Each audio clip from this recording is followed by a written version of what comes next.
If you watch my channel, you know I love the 2-in-1 category, and at the forefront, of course, is Microsoft and its Surface line.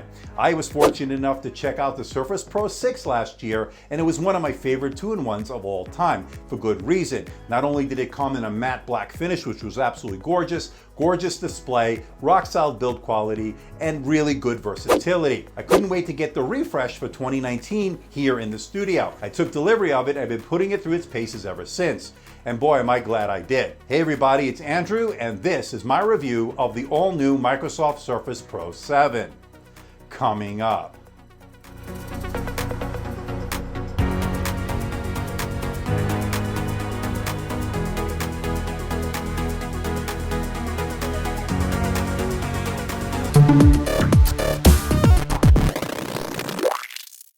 Like these type of videos? Well, why not hit that subscribe button and make sure you hit that notification bell and check the box that gives you all the notifications. Now, of course, YouTube is not reliable and does not serve my videos to all my subscribers.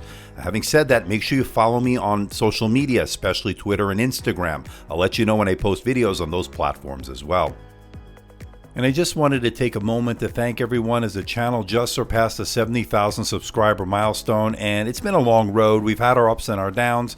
There's some good days and bad days, but we've persevered and we're on our way to 100,000 subscribers. And I just wanted to say thank you from the bottom of my heart to all of you, because I couldn't do it without you. So thank you for watching, subscribing, and continuing to support the channel. And of course, in the interest of transparency and full disclosure, I'm not being paid by Microsoft. I'm not being sponsored by Microsoft. All the opinions you're about to hear are my own, and no one is seeing this video before its release. Now, I purchased this unit with my own money, and I did not receive a review unit from Microsoft. And believe me, I asked. And with that out of the way, let's find out what you get inside the box. Let's open it up.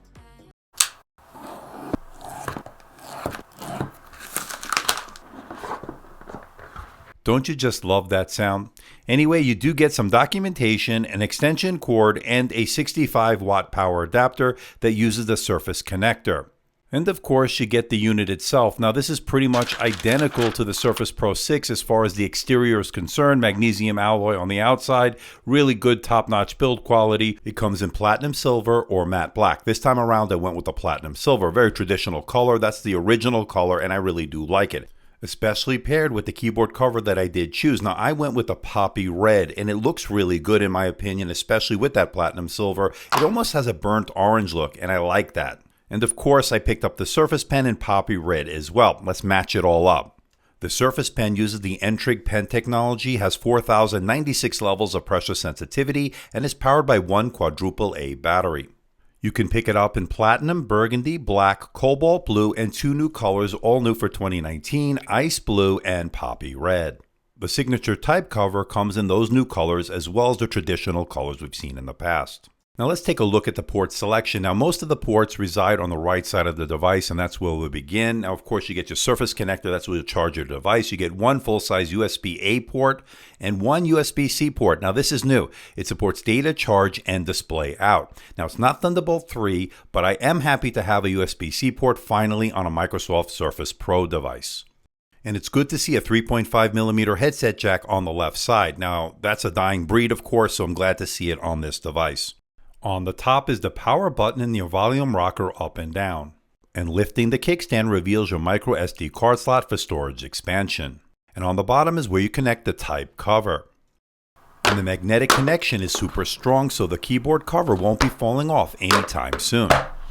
And the pen sticks magnetically to the side. Again, another super strong connection. You gotta love it. And it has a 165-degree kickstand, which gives you the perfect viewing angle each and every time. I have to say, I love it.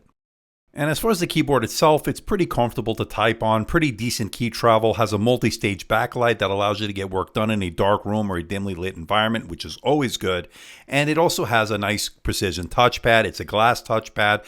Two-finger scrolling is buttery smooth, and all the Windows 10 gestures work very well. Now, if you want to use this with the pen, of course, you can sketch out artwork, take notes. The pen is excellent, and it can get the job done. And of course, one of the best ways to use it with the pen is in tablet mode. It's a relatively lightweight tablet, and it's really comfortable. I actually really do like the pen to paper feel that it does have. They've done a really good job with the pen. Now when it comes to the display, we're looking at a 12.3-inch PixelSense display with 10-point multi-touch. It also has a resolution of 2736 by 1824. That means you're going to get a 3:2 aspect ratio, which I absolutely love because it's a nice blend between getting work done as far as productivity is concerned and consuming media, such as watching Netflix, YouTube, and the like.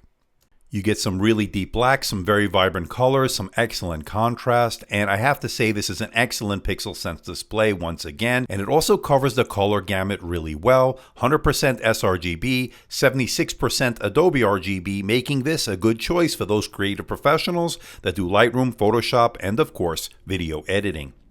Now, one thing I'm not crazy about are those bezels. Now, they did manage to slim them down on the new Surface Pro X, and by the way, my video on that will be dropping in the next day or so stay tuned.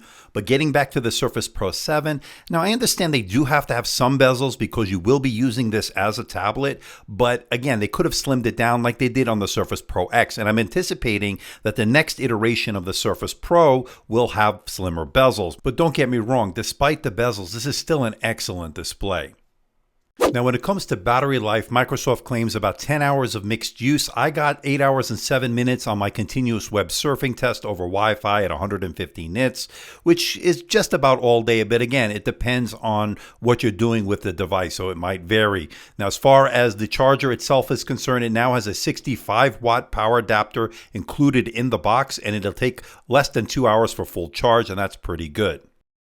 Okay, let's talk about performance. My unit has the Intel 10th generation processor. It's the Core i5-1035G4 with Intel Iris Plus graphics. Now, this is a fanless design, of course. If you go to the Core i7, it will have fans in it, so keep that in mind. But having said that, pretty good numbers as far as the Intel 10th generation processor, as you can see from these results. Certainly good for Microsoft Office, email, web browsing, watching media such as Netflix, YouTube. It's excellent. Now, as far as gaming is concerned, this is certainly not a gaming device, but you can play some games if you lower the settings, and they have certainly playable frame rates. But some of the more modern titles, AAA titles, are not going to run quite as well, if at all. Windows Store games certainly play fine on this, and this is a great device that if you want to play the occasional game, you can do it. As far as the SSD is concerned, very good reads, not so great writes, so I was hoping for a little bit better, but certainly passable. Now, when it comes to the thermals, I have the fanless design. It's the Core i5, so it didn't get too hot, although if you're really pushing it, it does start to get a bit warm, of course, on the back, but nothing outrageous, nothing overly uncomfortable, so that's pretty good. Now, as front-facing speakers, and I always like these Surface speakers, I actually think they get pretty loud. They have some decent sound, pretty full and rich considering this is a thin and light tablet. I think they did a very decent job once again. And you still get a headphone jack. Amen. So this is the front-facing camera on the new Microsoft Surface Pro 7. Infrared camera, Windows Hello camera. It actually works really well, especially for Windows Hello login. I have to say 1080p, 30 frames per second, looking really good on this. So I'm very happy with the quality of the front-facing camera on this. Now the rear-facing camera is actually really good as well. I want to know what you think. Let me know in the comments section below. Okay, to wrap it all up, can I recommend the all-new Microsoft Surface Pro 7? Is it worth your hard-earned money? And the answer is absolutely. This is still the leader in the 2-in-1 category, although it's not a huge jump from the Surface Pro 6 as it was last year from the previous models. This is a more of an iterative update, not a revolutionary update. So if you have a Surface Pro 6, I think you're okay. But for those coming from an older 2-in-1 device, this is definitely the one to look at. I like its bright, vivid PixelSense display, the strong performance out of that Intel 10th generation processor, the Ice Lake processor. I like its premium metal design, and I love the inclusion of a USB-C port. Although it's not Thunderbolt 3, it still adds more to the table. I also like its comfortable signature type cover, and I like the very good cameras that this does have. Now, a couple of negatives here. It's not user upgradable, but neither was any of the previous generations. It's got a slower SSD. I'm not sure why they did that, and the shorter battery life than the Surface Pro 6 might turn off some, but it's not a huge difference. And the type cover and the pen are separate purchases, making this a very expensive device when it's all said and done. But it is an excellent choice, and I'm going to give it a score of 92%, making the Microsoft Surface Pro 7 worth your money.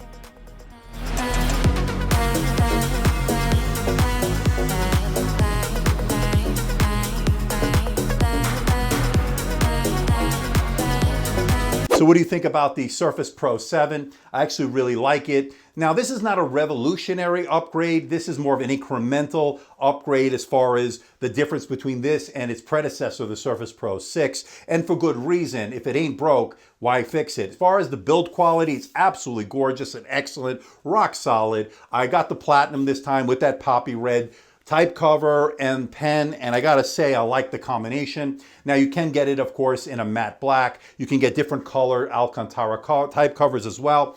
It's up to you. It's whatever you think it looks nice. Now I gotta say this pen does really work well. Great for taking notes, great for sketching out artwork. 4,096 levels of pressure sensitivity. The magnet is strong here on the side, so you can keep it there. It's really good and doesn't fall off. Strong connection to the keyboard cover as well. Now, it's a really versatile machine, of course. It allows you to use it in tablet mode or to attach the keyboard for more productivity work. So I like that versatility that this brings to the table. Now, the battery is a little bit smaller this year, so that's one big change. And it's not a big change. You will get reduced battery life, but not significant. And the other change you'll get is that they went with a Type-C port here. Now, it's not Thunderbolt 3, unfortunately, but it is a Type-C port, so we're moving in the right direction, and you can charge the device via that Type-C port, so that's good as well. But we're not there with Thunderbolt 3. Hopefully that's going to come down the road. So a lot of good improvements here. I think if you have the Surface Pro 6, I don't think you need to worry here about upgrading to the Surface Pro 7. But if you're coming from a device that's earlier than that, its predecessors, this is a really worthy upgrade. This is definitely the leader in the 2-in-1 category without a doubt. I have no hesitation recommending it. So please hit the like button, please subscribe, please share this video. Don't forget to leave a comment in that comment section below. Let me know how I'm doing. Let me know if there's a device or something out there you think I should review. I'll do my best to try to make that happen. Don't forget to check me out on Facebook, Twitter, Instagram, and of course my website, AMDtechreviews.com. So until next time, this is Andrew from AMDtech. See ya. Hey everybody, it's Andrew, and this is my review of the Microsoft Surface Book. Hey everybody, it's Andrew, and this is my review of the Microsoft Surface Pro